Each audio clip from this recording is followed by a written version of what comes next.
Noticed my wife shaved for someone else. Then the truth destroyed me. My name's Dylan, 34. I've been married to Rachel, 32, for 8 years. If you asked anyone who knew us, they'd say we had a good marriage.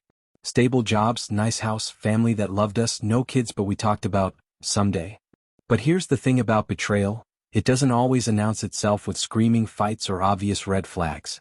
Sometimes it starts with something small. For me, it was hair. Rachel always kept some hair down there because I liked it that way. She used to joke that it was my signature request.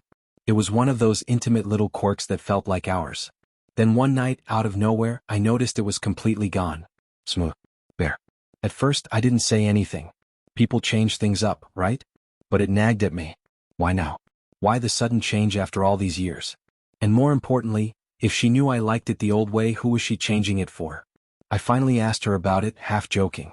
She laughed it off, said something like, "It's just cleaner this way." Thought I'd try something new. But my gut didn't buy it. Her answer came too fast, too casual. And the way she looked at me while saying it, I don't know. It was like she was testing if I'd swallow it whole. That's when the first crack in my trust appeared. Because deep down, I knew she hadn't done it for me. She had done it for someone else. Once the thought lodged in my brain, I couldn't let it go. She hadn't shaved for me. She shaved for someone. I started noticing other changes. Rachel suddenly bought new lingerie, lace sets in colors she'd never worn before. She started spending extra time at the gym, and coming home showered already. Her phone, which used to sit face up on the counter, was now glued to her hand, locked with a new passcode. I kept telling myself I was paranoid. But the hair, it was too specific, too intimate, too deliberate.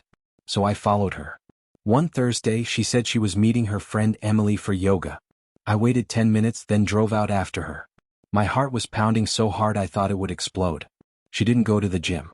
She didn't go to Emily's. She drove across town to a hotel. I parked far enough not to be seen and watched her step out of the car. And then I saw him. Tall, clean-cut, the kind of guy who looked like he knew exactly what he was doing. He hugged her, kissed her cheek, and she laughed. That laugh, the one she hadn't given me in months. They went inside together. I sat in the car for nearly an hour, shaking, my mind racing through every possibility until I finally saw them come out. His hand brushed her hip. She leaned into him. She looked alive. That night, when she got home, she tried to slide into bed like nothing happened. But I couldn't stop staring at her body, smooth, bare, changed. And all I could think about was how she hadn't done it for me. She'd done it for him.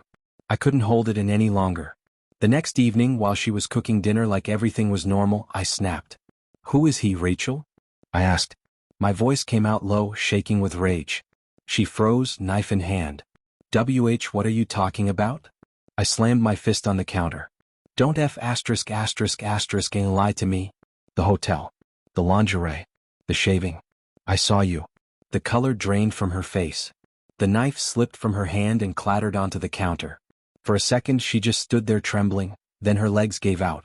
She fell to her knees on the kitchen tile, tears streaming down her face. "Dylan, please listen to me. It's not what you think." I barked a laugh, hollow and broken. "Not what I think. I watched you walk into a hotel with him. I watched you lean on him like you used to lean on me." She crawled toward me, grabbing at my jeans, sobbing so hard her words broke apart. "It was a mistake. I was lonely, you've been working so much. I didn't mean for it to happen. Please, Dylan, you're the only man I love." I swear it meant nothing. Her tears soaked through my clothes. She pressed her forehead against my thigh like I was her priest, whispering, forgive me, please." But all I could see was her bare body bent for him. And in that moment, I realized she wasn't begging because she loved me. She was begging because she got caught. That night I didn't sleep. Rachel curled up in the guest room, sobbing into her pillow, while I sat in the living room with the lights off, staring at nothing. My chest hurt like someone had carved a hole in it. I kept replaying the scene in the parking lot, her laugh, the way she leaned into him, the way her body was bare for someone else.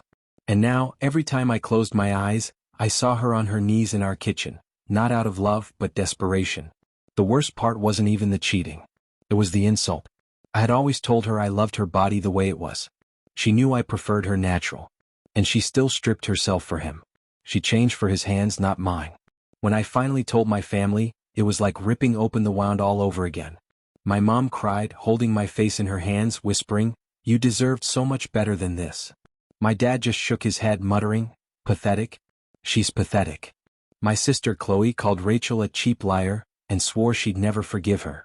And my brother Mark wanted to find the guy and teach him a lesson. But none of that made me feel better. Because in my own head the questions wouldn't stop. Was I not enough? Was I boring? Did she ever really love me, or was I just the safe choice while she chased thrills behind my back? The shame was crushing. Everyone kept saying she's the one who's weak, she's the one who failed, but inside I still felt like less of a man.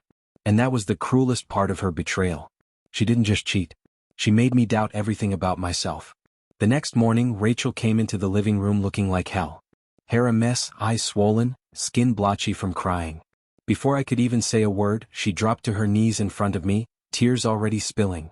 "Dylan, please," she sobbed, clutching at my hands like they were the only thing keeping her alive. It was just once. Just one mistake. I didn't plan it, I didn't mean it.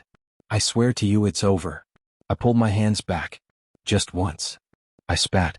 "Then why did I see you walking into a hotel with him like you'd done it 100 times before?" She shook her head violently, snot running down her face, desperate to convince me. No, it wasn't like that. He pressured me, I was weak, I thought you didn't find me attractive anymore. I ended it. Dylan, please believe me. You're the only man I love. Her words sounded rehearsed. Hollow.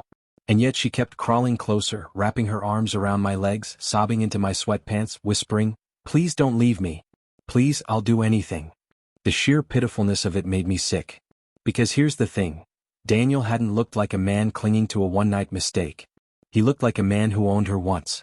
And the way she shook, the way she begged, I could feel she was still lying even on her knees. She wasn't trying to save our marriage. She was trying to save herself. And I wasn't about to let her slither out of this with half-truths. Her just once story gnawed at me. Daniel's face when he kissed her, the way she laughed, it didn't line up with a single mistake. It looked like history. So I dug.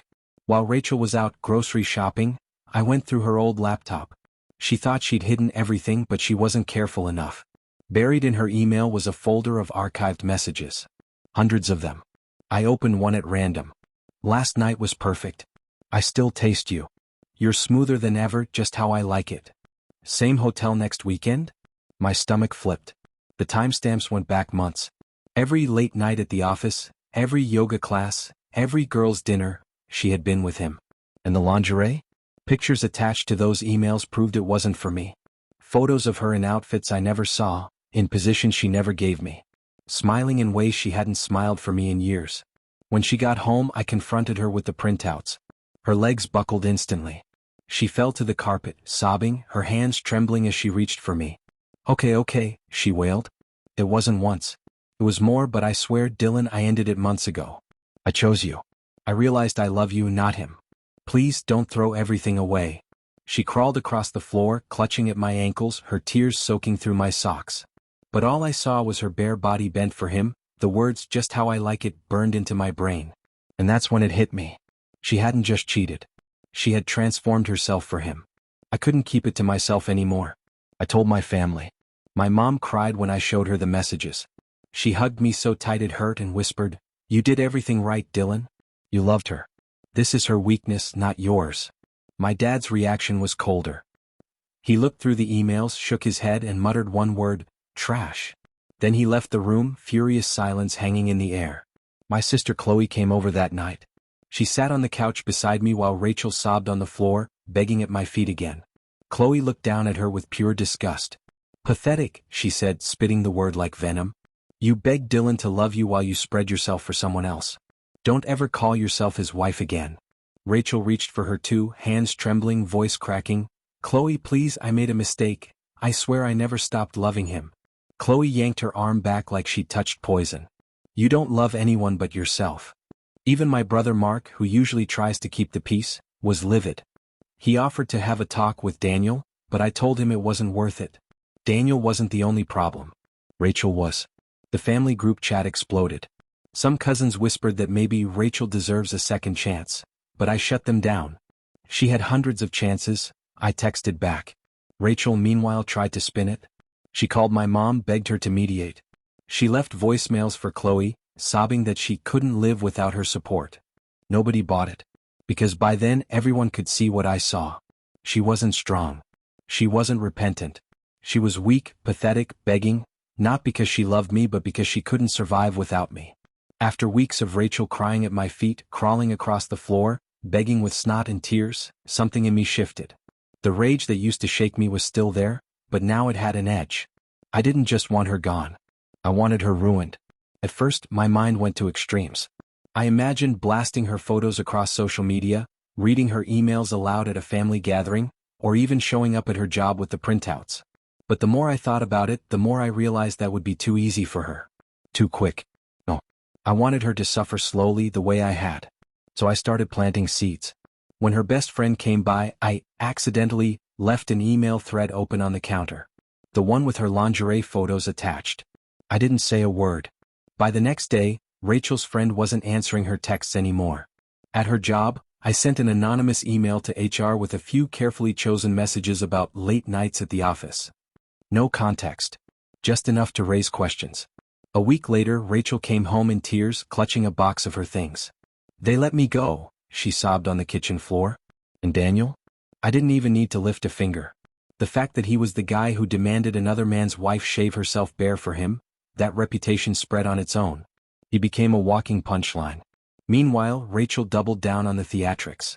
She showed up at my parents' house on her knees on the porch, screaming through tears, "I'll change. I'll dedicate my life to Dylan.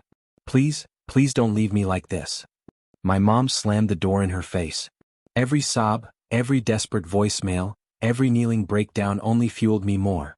Because for the first time, I wasn't the one on the floor. She was. And I planned to keep her there. The day I finally filed for divorce, Rachel lost it. I didn't tell her ahead of time. I just met with the lawyer, signed the papers, and sent them through. A weight came off my shoulders, but when she found out, the world collapsed on hers. She showed up at my driveway barefoot, sobbing, her knees hitting the pavement so hard I winced. She crawled up to me as I got out of my truck, clutching at my legs like a drowning woman.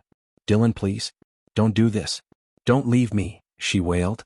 "I'll go to therapy, I'll quit everything, I'll never see him again, I'll do anything. Please, you're all I have left." I looked down at her, hair tangled, makeup smeared, her body folded on the ground, and all I saw was weakness. Not love. Not remorse. Just desperation. "The marriage is already dead, Rachel," I told her flatly. "You killed it. I'm just burying the corpse." She screamed, clawing at the concrete like an animal, her tears mixing with dirt. My neighbor across the street peeked out through the blinds, watching the spectacle. Rachel didn't even notice, she had no pride left. Later that night, she showed up at my parents' house. My mom opened the door, and Rachel dropped to her knees on their porch, sobbing loud enough for the whole street to hear. "Please help me. Convince him to forgive me." My mom stared down coldly and said, "You destroyed him. You don't deserve him. Leave." Then she shut the door in her face. That was the moment I knew it was over. Not just on paper. Not just in my heart. It was over everywhere. Rachel wasn't my wife anymore. She was just a ghost, haunting the ruins she'd made of her own life. Once the divorce papers were filed, the whispers started spreading fast. I didn't have to blast her out publicly. Truth has a way of leaking on its own. Her friends began ghosting her one by one. The same women she used to gossip with over wine nights now avoided her completely.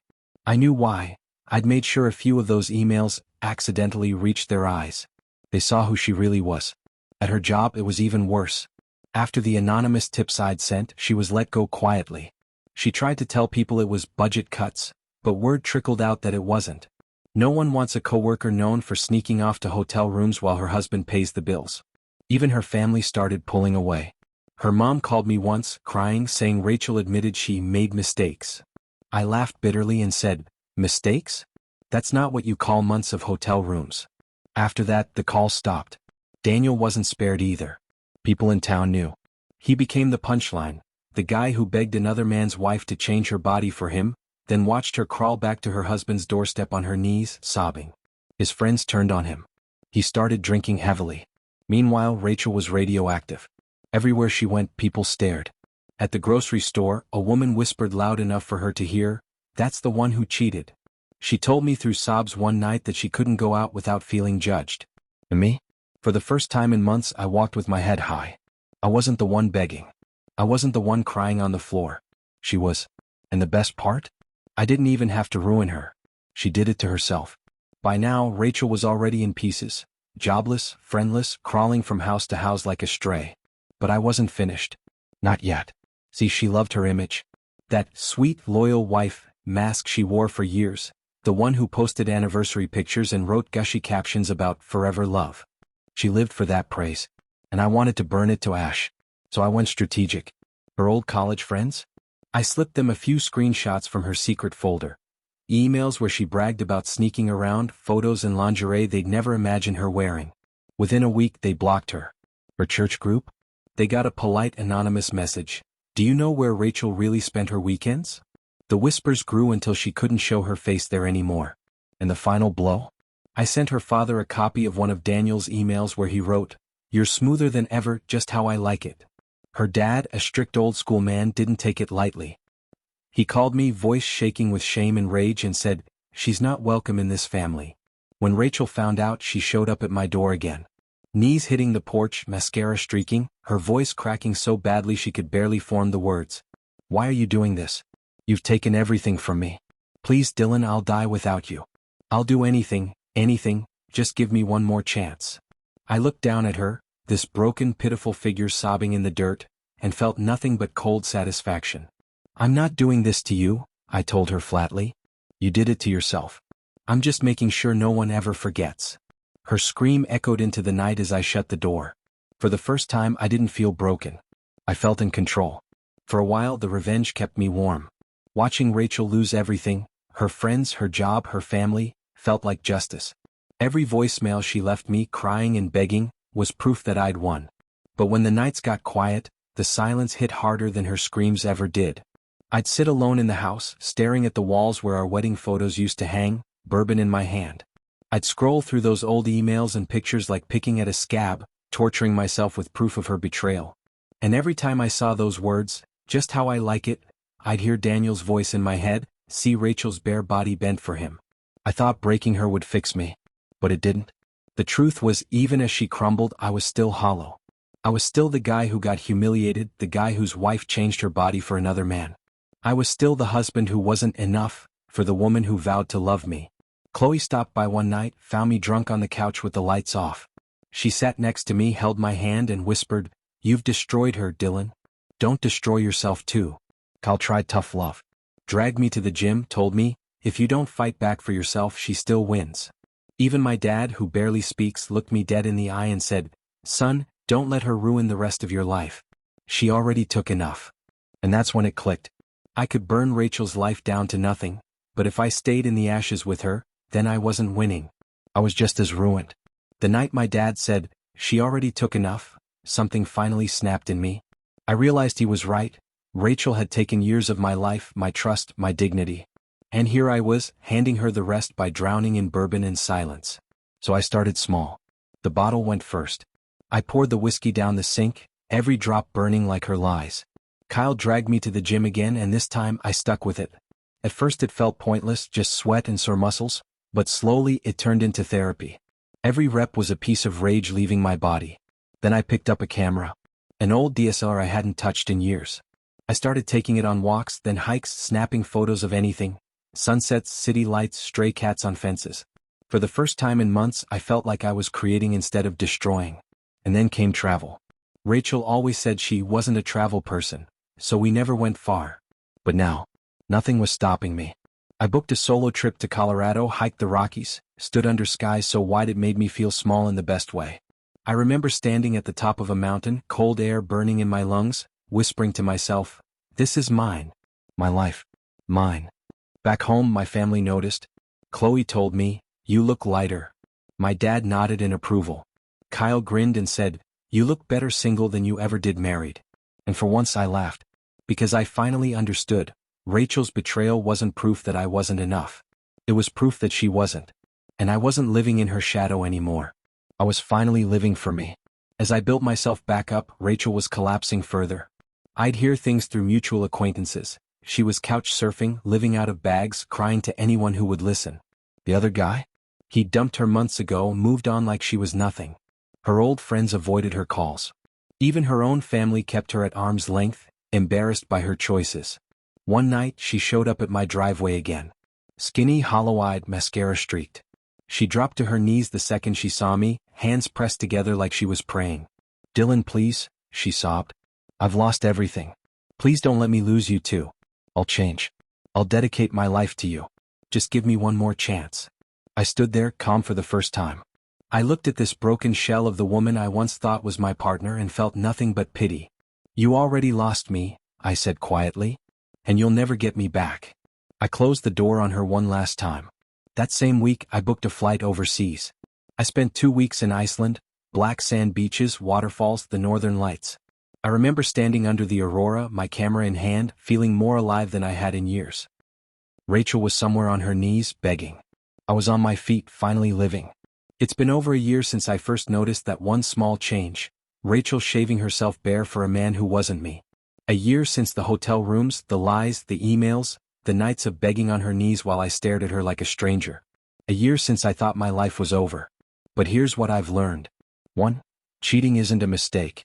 It's a decision repeated over and over. Every text, every hotel room, every shower she took before coming home to me, those were choices. 2. Tears aren't proof of love. Rachel cried so much she could have drowned the house. She collapsed at my feet on the porch at my parents' door. But her tears weren't for me. They were for herself, for the comfort, stability, and image she lost. 3. Revenge feels good, but it isn't healing. Watching her lose her friends, her job, her family, it gave me satisfaction.